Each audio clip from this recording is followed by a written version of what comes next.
Stock market के अंदर हम जब भी इन्वेस्टमेंट करते हैं, जब भी कोई कंपनी के शेयर बाय करते हैं, तो फंडामेंटल एनालिसिस के दौरान एक चीज़ जरूर देखी जाती है और वो होता है पीई रेशियो।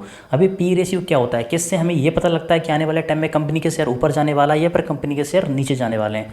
तो चलो आज इस वीडियो में हम बात करने वाले हैं पीई रेशियो के बारे में। तो नमस्कार दोस्तों, वेलकम है आपके इस यूट्यूब चैनल पर। तो चलिए शुरू करते हैं। देखो, सबसे पहले हम इसे एक छोटे से एग्जाम्पल के तौर पर समझते हैं। मान लीजिए कोई कंपनी है जिसको हम नाम दे देते हैं ए, ठीक है। उसके एक शेयर की प्राइस चल रही है अभी 1000 रुपये, ठीक है। और ये अर्निंग करती है पर ईयर 100 रुपीज़ का एक शेयर पर, ठीक है।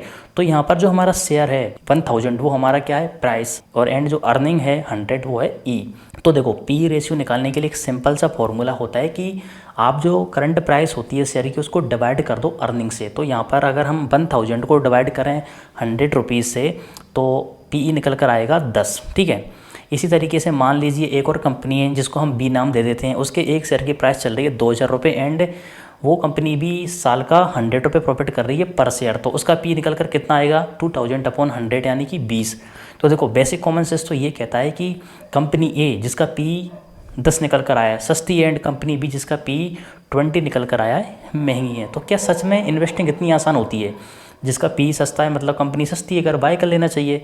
तो देखो, इतना आसान नहीं होता है। अब इसे हम थोड़ा देखो डीपली समझते हैं। देखो, पी रेशियो एक आम भाषा में तो ये होता है कि अगर कंपनी कमा रही है 100 रुपये साल का, तो उस 100 रुपये की कमाई के लिए आज मैं कितने रुपए देने को तैयार हूँ। अगर मैं 100 रुपये कमाने वाली कंपनी के लिए आज 1000 रुपये दे रहा हूँ, यानी मैं 10 गुना ज़्यादा पे कर रहा हूँ उसकी ईयरली इनकम का। लेकिन कितना देना चाहिए, 10 गुना, 20 गुना या 30 गुना, ये किस चीज़ पर डिपेंड करेगा? देखो, ये डिपेंड करेगा उसकी पास्ट अर्निंग पर, नहीं उसकी फ्यूचर अर्निंग पर।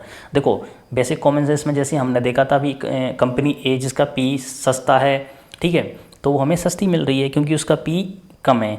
और बी कंपनी जिसका पी 20 है वो महंगी थी। लेकिन अब हम बात करते हैं कि कंपनी ए जिसका पी सस्ता है वो सस्ती क्यों है। देखो, मान लो कंपनी ए ने पहले साल 80 रुपये का प्रॉफिट किया पर शेयर पर, ठीक है।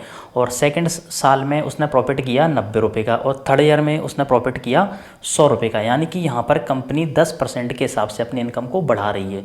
भाई, अगर हम बी कंपनी के बारे में मान लो बात करें, तो मान लो उसने पहले साल में प्रॉफिट किया 20 रुपये का, सेकेंड ईयर में उसने प्रॉफिट किया 50 रुपीज़ का, थर्ड ईयर में उसने प्रॉफिट किया 100 रुपीज़ का। यानी कि कंपनी बी यहाँ पर तेज़ी से अपनी ग्रोथ बढ़ा रही है, तेज़ी से अपनी इनकम बढ़ा रही है कंपेरिजन टू ए। तो अब सिर्फ इतना देख कर लेना है कि पी सस्ता है, थोड़ा गलत होगा। क्योंकि अगर कंपनी अपनी अर्निंग तेज़ी से बढ़ा रही है, तो आपने चाहे आज पी कितना ही महंगा क्यों ना लिया हो, वो आने वाले टाइम में सस्ता हो जाएगा। अब वो कैसे सस्ता होगा, चलो एक छोटे से एग्जांपल के तौर पर हम इसको समझते हैं। अब देखो, एक कंपनी है जिसके एक शेयर की प्राइस आज मान लो 100 रुपये है। अब ये company per year EPS earning per share 5 रुपये का प्रॉफिट कर रही है साल का। तो हमारा जो फॉर्मूला है पी रेशियो निकालने का, वो है क्या है कि प्राइस को अर्निंग से डिवाइड करो। 100 को हमने 5 से डिवाइड किया, कितना निकल कर आएगा, 20, ठीक है। अब मान लीजिए कि सेकंड ईयर उसी कंपनी ने, अब सेकंड ईयर मान लीजिए उस कंपनी ने 10 रुपये का प्रॉफिट किया, ठीक है। तो यहाँ पर से हम पी रेशियो फिर से निकाले तो कितना आया, 10। अब थर्ड ईयर मान लीजिए उसी कंपनी ने 20 रुपये का प्रॉफिट किया पर शेयर पर, तो उसका पी रेशियो कितना निकल कर आया, 5। मतलब अगर कंपनी अपना प्रॉफिट बढ़ाती है, तो आपने पी आज कितना ही महंगा लिया हो उससे फ़र्क नहीं पड़ता, क्योंकि आने वाले टाइम में वह सस्ता हो जाएगा। लेकिन कुछ कंडीशन ऐसी होती है जहाँ पर हमारा पी जो होता है ना, वो इतना ज़्यादा काम नहीं करता। जैसे मान लीजिए अगर हम बात करें रियल एस्टेट की, तो किसी साल होता है कि प्रॉपर्टी के रेट बढ़ जाते हैं, किसी साल होता है प्रॉपर्टी के रेट एकदम से डाउन हो जाते हैं, किसी साल होता है कि प्रॉपर्टी ज़्यादा बिक जाती है, और किसी साल होता है कि प्रॉपर्टी कम बिकती है। तो यहाँ पर थोड़ी दिक्कत रहती है। तो अब हम बात करते हैं कि हमें कैसे पता चलेगा कि पी सस्ता है, पी महंगा है किसी कंपनी का। तो देखो, इसे जानने के लिए कंपेयर करेंगे उसी कंपनी को उसकी कॉम्पिटिटिव जो कंपनी होती है उनसे, तो हमें पता लग जाएगा कि अभी हमें सस्ता मिल रहा है या फिर हमको अभी महंगा मिल रहा है। तो दोस्तों, आशा करता हूँ कि आपको पी रेशियो अच्छे से समझ में आया होगा। एंड अगर आपको फाइनेंशियल नॉलेज के बारे में और जानकारी चाहिए एंड केस स्टडी चाहिए इसी पर रिलेटेड, तो आप हमारे इस चैनल को सब्सक्राइब करें।